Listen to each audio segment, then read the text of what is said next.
Today, talking about the conversation topic of Yichud. So what is Yichud?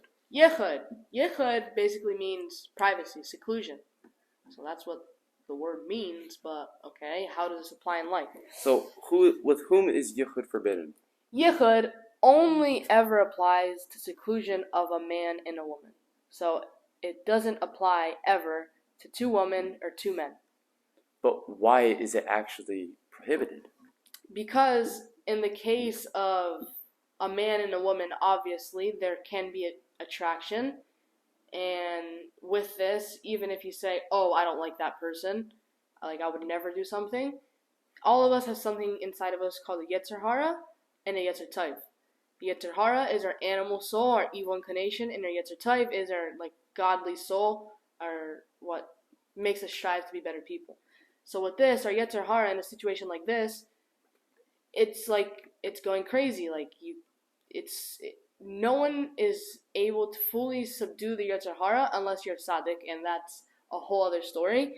So with this, it's best, and it's a halacha, it's a law that you cannot be in yichud in seclusion with a person of the opposite gender alone. So, but where exactly? I mean, I know this can apply in cars.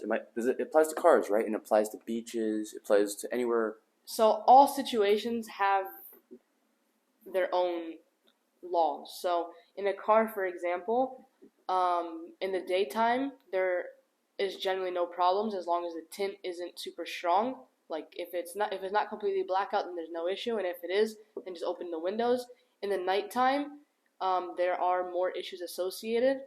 So some would say maybe even just one of the people sitting in the back seat and having the windows down, not being in secluded areas, stuff like that.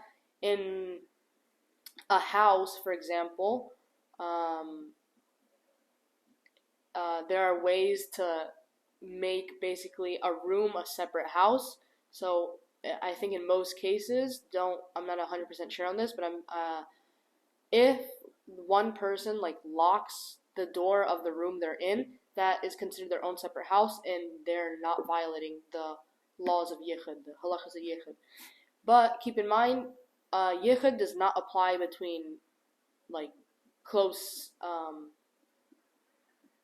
family members, like brother and sister, father and daughter, mother and son, etc. But it does apply to first cousins. It applies uncles and nieces, aunts and nephews.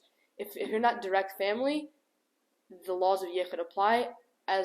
So basically the same laws that apply to Shomer Negiah, to touch, apply to Yichud. So that basically means if you're a great-grandmother, you can still be in the same room as your great-grandson.